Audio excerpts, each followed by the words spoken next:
What is up, everybody? Welcome back again. The time has come for my Super Bowl pick, and I have been really struggling with this one, but I think I finally have a direction that I'm leaning. And before we get into that, as always, guys, make sure to share, like, and subscribe. And turn on notifications so you guys can get notifications when we're putting out content so you guys don't miss good stuff. Of course. Now, back to the business at hand, my Super Bowl pick. This was a really difficult decision, guys. And it was a difficult decision for really only one reason. Because on paper, San Francisco is a much better team on paper, across the board. But Patrick Mahomes has started to enter that realm as a quarterback of what I used to call the Tom Brady rule, which is it didn't matter the statistics, it didn't matter the rosters. You just didn't bet against Tom. You don't bet against Tom. And that was why I picked Tampa Bay to win the Super Bowl over Kansas City when they played, because I just don't bet against Tom. And that's where we're starting to get with Patrick Mahomes, is you just don't bet against Patrick. You just don't. So because of Patrick Mahomes and because of the way that he's played throughout these playoffs and been able to rally this team and give them some type of offensive identity again, I really struggled with this. But at the end of the day, the deeper I dug into San Francisco versus Kansas City, the more confident I am in San Francisco winning this football game. And I'm going to explain for a couple reasons why. I do want to make it clear that Kansas City does have a very underrated defense. Kansas City's defense is one of the best in the NFL, and they've been that way most of the year. Now, one of the things is Kansas City has had some of this success largely not because of their offense, but due to their defense. So with San Francisco, that starts to become a problem. And the reason that becomes a problem is this. There's a couple things going on. Number one, Spagnuolo loves to blitz and he loves to disguise things post-snap. So he likes to line up in certain looks and then at the snap change the look to a different coverage or a different pressure package. He does that a lot. And he blitzes a lot. The best quarterback in the NFL this year against the blitz, first in almost every single category, is Brock Purdy. So if Spagnuolo wants to blitz, they're going to get burned. Like, that's what Purdy does. He shreds the blitz. So huge advantage schematically for San Francisco. You have a quarterback who's excellent against the blitz, playing against a defensive coordinator who loves to blitz a lot, and it's going to leave them exposed. Obviously, Kyle Shanahan is a great offensive coordinator. He can dial them up. So a lot of potentials for potential big plays for San Francisco if they're going to bring pressure and leave themselves exposed a little bit on the back end. Now, on the other side of it, let's talk about the post-snap stuff. Brock Purdy is one of the best processors in the NFL. He reads and processes very quickly, and we've heard this from Shanahan. We've heard it from his teammates, and you see it in the way that he plays. He's very systematic. It's one read, two read, ball out. He is a very systematic guy, and that is something that is a strength of his. So the idea that you're going to be able to confuse him post-snap is a far, far less of an issue than it would be against other quarterbacks for San Francisco. So San Francisco, that's one of their strengths. So Brock Purdy matches up against this defense and this scheme very, very well. The other side of it is this. I love Brock Purdy, guys. Brock Purdy he does everything at a high level at the quarterback position. And this is one of the reasons that I'm picking San Francisco, because, well, Mahomes is one of those guys who's starting to become in that realm of somebody I don't like to bet against. I feel like Brock Purdy is also starting to get into that realm. What people keep failing to realize is, no, Brock Purdy is not the tallest, he's not the fastest, he doesn't have the biggest arm, he's not the most athletic, he's not the combine quarterback. And this is what I hate about the NFL, is Justin Herbert's so good because he has a big arm and this and that, and maybe he will finally take the next step now that Harbaugh's there. That could be something that happens. But I'm tired of hearing about the combine quarterback. I don't care about the combine quarterback. The greatest quarterback of all time is Tom Brady, and he had the worst combine in the history of the combine. I mean, so I'm tired of, well, this guy can throw it a mile and he can jump this high and he can run this fast. I don't care. That stuff's all cherries on top. That's all nice, but I don't care. What I care about is the it factor. Who's a leader? Who can win games? Who can, unlike Cam Newton, who wants to bash Purdy for being a game manager, that's the biggest asset as a quarterback, is being able to manage the game. As Michael Irvin would say, managing the game is one of the most important traits for a quarterback. So the fact that he's an excellent game manager makes him a great quarterback. Now, let's think about this. Patrick Mahomes goes to Super Bowls, goes to AFC Championship games. Joe Burrow goes to a Super Bowl in his first year starting. Brock Purdy is on the same track early in his career as Patrick Mahomes. He went to an NFC Championship game as a rookie starter. His second year as a starter, he's in the Super Bowl. So he's already copying a Patrick Mahomes type of pace. Now, obviously, Patrick's played longer and he's done it for a longer period of time. We've seen Patrick do this for multiple years, but now we're starting to see Brock Purdy do this for multiple years. He did it last year and unfortunately got hurt. And then he did it again this year, and now they're in the Super Bowl. He's following the trend of these other great dynastic quarterbacks like Mahomes and Brady. He's already on the same pace as them. So I'm tired of the Brock Purdy hate. I'm tired of people bashing Brock Purdy for no reason. There's no reason to bash Brock Purdy. The guy is a flat-out winner. He's athletic. He's fantastic off script, which is the biggest thing that I hate when people try to put the negative game manager connotation on him. Is, is that he's great off script. Brock Purdy is the complete opposite of a game manager. He runs around, he tries things that he shouldn't, he's got a little gunslinger in him. There's not a whole lot of game manager in him. The only thing that's game manager-ish, like I said, which I don't like the way that's portrayed, but the only game manager thing about him is the fact that he's very good pre-snap, and he's great processing post-snap. So he's very Brady-esque in the way that he looks at defenses and say, okay, I know what they're trying to do to me, change coverages and be able to go from read 1 to read 2 to read 3 or take off. Like the fact that he can go 1, 2, 3 and process, people are, he's game manager, it's all the system. Well, no, that's just called playing the position. And being able to play it at a high level, that's what you have to be able to do. So that's kind of total nonsense. And the other side is when Purdy has struggled or defenses have been able to confuse him or get after him, the one thing that I hate is we keep acting like this guy is Patrick Mahomes or Joe Burrow or Josh Allen or Dak Prescott, somebody that's been in the league for years on years on years. This is this guy's first full year as a starter. This is his second year in the league.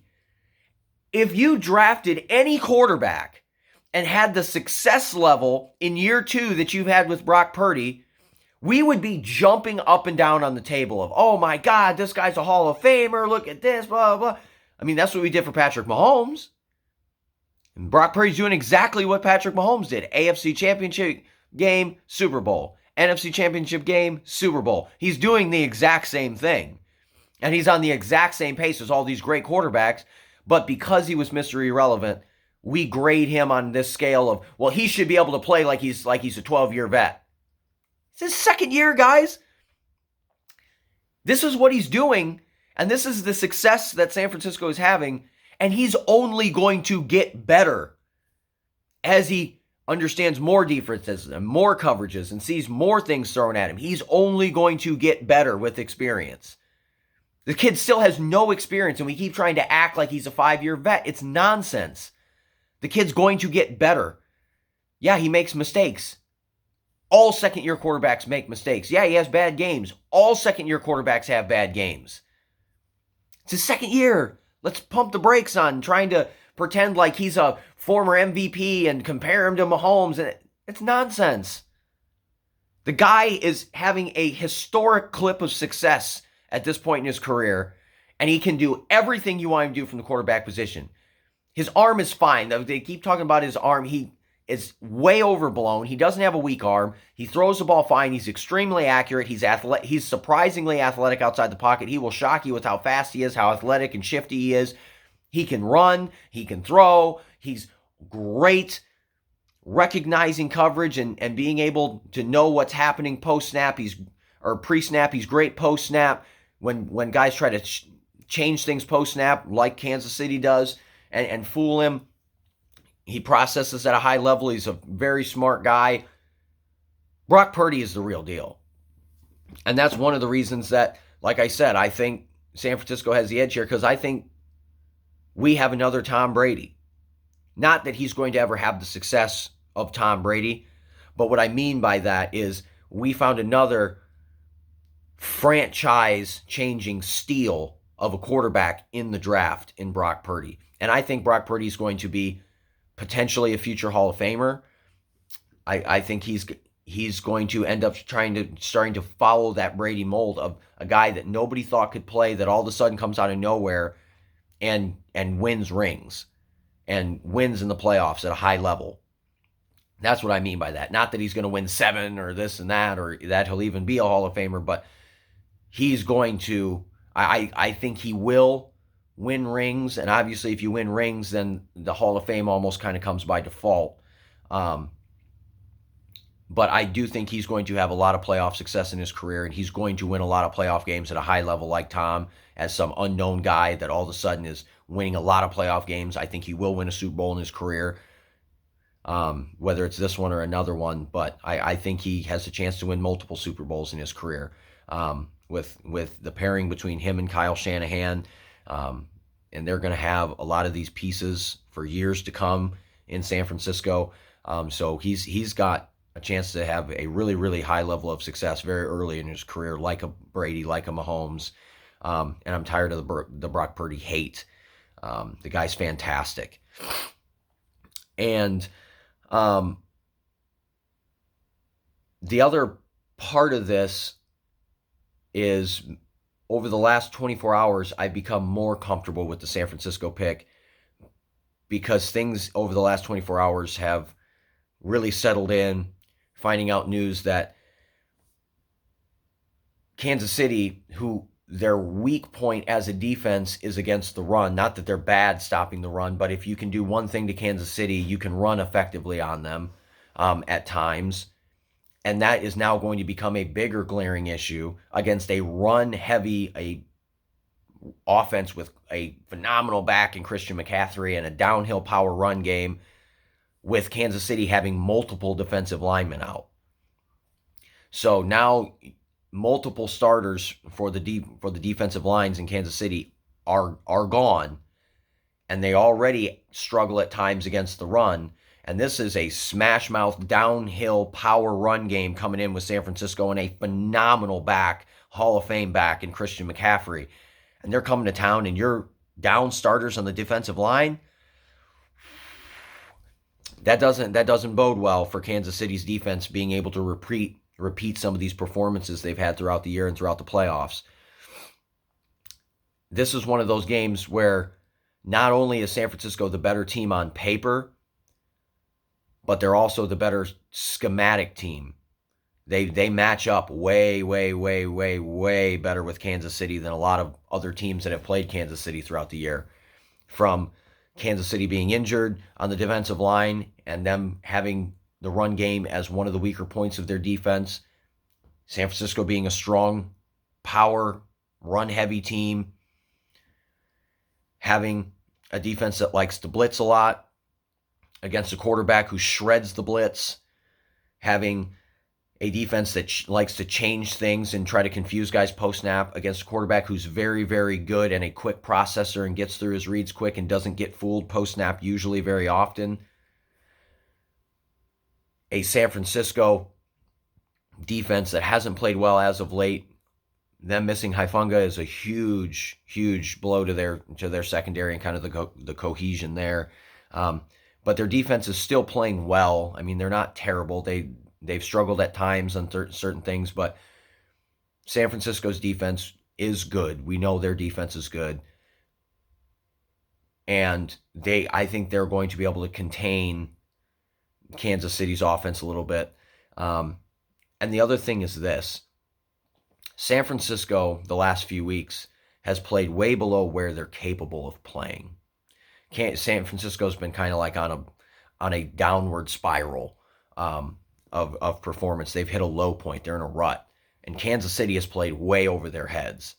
I mean, the thing that I say is, and I truly believe it, who you are after the bye week is who you are as a team. It's not going to get better. It's not going to get fixed. You are who you are.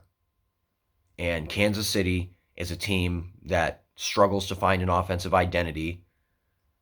They have a not weak, atrocious receiving core. And they drop passes and they make mental errors from that receiving core. And that hasn't happened the last few weeks. And because that hasn't happened, Kansas City's kind of been able to stay afloat with that defense, get a couple quick scores and stay afloat. And kind of, once again, Patrick Mahomes managing the game, not doing anything to lose games, not turning the football over. But at some point, Kansas City's due to show themselves for who they are, which is a team that drops footballs, makes mental errors from the wide receiver position, and doesn't protect their quarterback well. Their offensive line and pass protection from their tackles has been an issue at multiple points this year. And you got two real good pass rushers coming off the edge against two really weak tackles. So that's another issue where this might be like the Tampa Bay Super Bowl where Mahomes just isn't protected. He's under duress all day long from those tackles getting worked by Chase Young and Nick Bosa and the rest of the defensive crew for San Francisco, Randy Gregory and others. So it's not a great matchup on paper for Kansas City.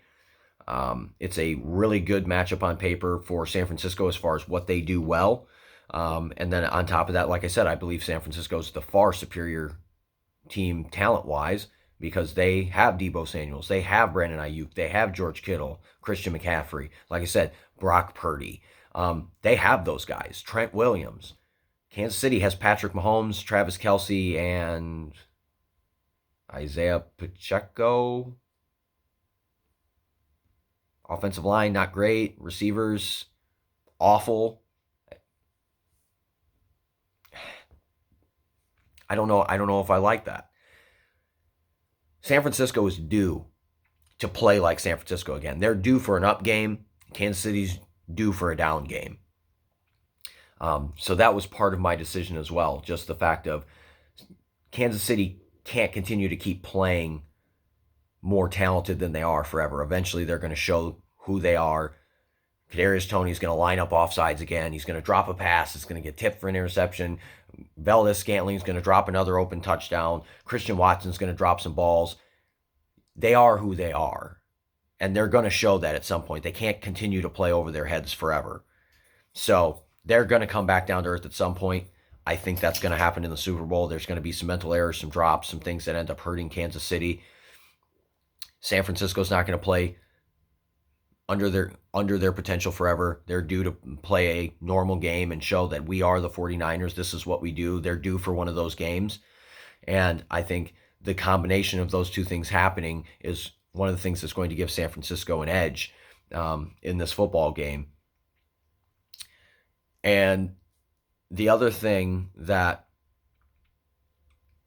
I want to make clear is, like I said early in this video, I'm going to pick San Francisco to win this game because I believe in Brock Purdy. I believed in him at Iowa State. I watched him shred my Notre Dame defense. I believed in him at Iowa State. I saw a couple throws and said, that kid can play. I believed in him then. I believe in him now. I believe in everything that he's put on tape in the NFL. Yeah, he's had bad days, bad games. Yeah, who hasn't? Yeah, he has had games where he's looked terrible. So has Tom Brady, so has Peyton Manning, so has Joe Montana, so has Patrick Mahomes, so has everybody else. So I 100% believe in Brock. And I think it's the 49ers' time to finally get over the hump. But like I said, I pick this game with reservations. And my reservations are the fact that Patrick Mahomes is Patrick Mahomes. And if Patrick found a way to pull out this game and win it, I would absolutely not be shocked. Because like I said, Patrick is getting to that point of one of those guys that you say, hey, it's Patrick. You can't bet against Patrick. You just can't bet on him to lose. Patrick just wins. And it wouldn't shock me at all if he did. So I'm picking San Francisco based on the data, based on what I know about these teams, what I know about their schemes, how they play, matchups. But like I said, would I be surprised if Patrick Mahomes pulled a Patrick Mahomes and somehow found a way to overcome all that and win? Absolutely not. The guy's incredible. But I have a gut feeling that, like I said, I think Brock Purdy is on that same type of trajectory of becoming a guy that you can't bet against. And I want to put that out there early, on tape, on here. So 4 or 5 years from now, people are looking back saying Brock Purdy's a top 5 quarterback. I'm sitting there going, I told you. I told you way back in the first Super Bowl. I said way back before he got drafted, the kid's good. He's going to be good. He'll be successful in the NFL if he gets an opportunity. And I wanted to have that on record as not jumping on a bandwagon. I've seen this coming from Brock Purdy, and like I said, that's one of the reasons I'm picking him now, is I feel that, well, Patrick is a guy that I'm almost at the point that I can't bet against. I believe Brock Purdy's going to be one of those guys as well. And I just have a gut feeling that this Sunday is going to be the game and the day that Brock Purdy puts his stamp, his first stamp on the path of being one of those guys that you don't bet against. Putting his stamp on, hey, I'm as good as everybody else. And you don't think I can play with Mahomes, and you don't think I can win games against these other great guys. Watch me. And put a stamp, put his first stamp down. I'm one of those guys you can't bet against. And you're going to start learning that over these next few years. And I think, like I said, he's going to take that first step, winning this game and making that a reality and making that something that people are going to have to start to realize. So that is where I'm at with this game. I believe there's going to be some mental errors. I believe the receivers are going to come back down to earth. They're going to drop passes. But one thing I want to make clear, because of that Kansas City defense, the keys to victory with San Francisco is they cannot come out like they did against Detroit. You can't go down you can't play like you did against Green Bay. You can't go down to Kansas City and cruise to a victory. You have to keep pace early. Because one thing we know Kansas City does, and they do really well, especially obviously with Andy Reid dialing up plays, is they are very, very good on script. They are bang, bang, bang, bang, bang, first 10, 20 scripted plays down the field, touchdowns on opening possessions, just like they did in Baltimore, and then they put it in cruise control and say, okay, now we're going to eat clock and let our defense go to work. You cannot start slow against Kansas City because they start fast. You have to match their intensity and match their points and success early. If you match Kansas City's success early, they're probably going to lose the game because they can't keep pace doing it. They don't have the pieces to keep pace for 60 minutes doing what they do early on scripted downs. But the other thing is, too, Kansas City has to find some way to get some type of consistency in the second half. They're one of the worst second half teams in the NFL. Why? Because they put it in cruise control and they try to let their defense go to work. You can't do that against San Francisco. If San Francisco keeps this game close, you can't go up 10 points and put it in cruise control. San Francisco has too many weapons. And regardless of how good Kansas City's defense is, San Francisco is going to score points in the second half. They are going to score points throughout this game. You are not going to completely shut down Christian McCaffrey, Debo, Brock, Kittle, Ayuk. You're not shutting these guys down for 60 minutes. They're going to score points throughout this game. So if Kansas City tries to play this game like they did against Baltimore, where Lamar Jackson, again, as usual, shits the bed in a big game and continues to prove why he's not a consistent quarterback from the pocket, you can't do that against San Francisco. You're not winning a game like that. You have that mindset or that game plan going in against San Francisco, you're going to get outscored in the second half. They're not going to bat 0 points in the second half. They're going to score points, and you're going to have to continue to score to maintain a lead. You can't score and then sit on cruise control. They're going to score points. So San Francisco needs to start fast, and Kansas City can't afford to not maintain points throughout this game. And that's another reason, like I said, that I'm picking San Francisco. It's another reason. Kansas City sucks in the second half. The 49ers are excellent in the second half. And I don't think that Kansas City can keep pace and continue to score points at a consistent clip throughout this game. I don't think they can continue to score points throughout this game at a consistent clip. And I think in the end, that's going to be the downfall because, yes, that Kansas City defense is going to make it tough sledding on that San Francisco offense, but San Francisco is going to find ways to put points on the board throughout the game. So I think in the end, that's going to be the downfall, is Kansas City not being able to maintain their lead in the second half. I think it's going to be a close game early. I think Kansas City might be up at halftime.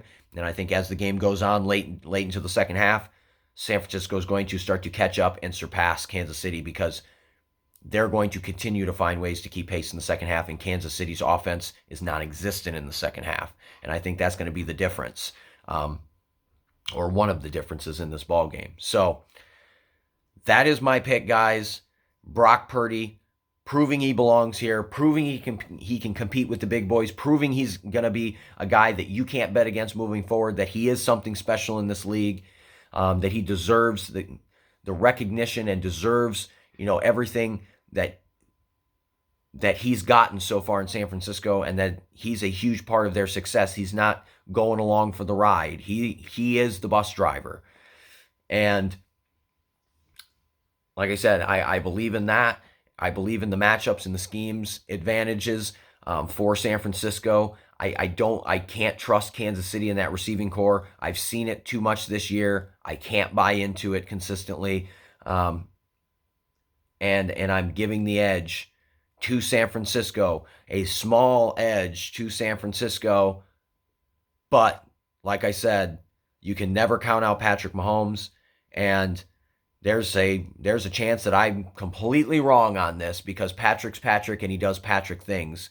But if Patrick's not Patrick, San Francisco 100% wins this game, and I think San Francisco is going to eke out a close victory regardless. But Patrick is the X factor that can change everything, where the schemes don't matter, nothing matters. So I could be 100% wrong because he's Patrick Mahomes, and I'm willing to admit that. But I'm going to go with San Francisco. I feel good about it. And we'll see what happens, guys. It should be a great game. and I'm looking forward to it. I'm looking forward to see what happens, and I'm looking forward to see which quarterback is going to either take the reins of their career and put themselves as one of the best quarterbacks in the NFL moving forward, or in Brock Purdy, or the guy on the other side, Patrick Mahomes, can seize control on, no, this is a real thing now. I'm chasing the GOAT. I'm chasing Tom. I'm coming for him. And cement himself as the second best quarterback of all time, chasing Tom to become the best of all time. It's going to be something to watch, and no matter what quarterback wins, it's going to be a huge statement in their career, obviously in different ways, but a huge statement for both these guys in their career if they're able to come away with the win. So should be fun, guys. Let's see what happens. Appreciate you guys tuning in. As always, like we said, share, like, subscribe, and turn on notifications so you can get content when it comes out. Catch you guys later. Whoever you guys are rooting for this weekend, good luck. I'm going to be rooting for the Niners. We'll see what happens. Peace out, guys. Have fun watching the Super Bowl. Be safe.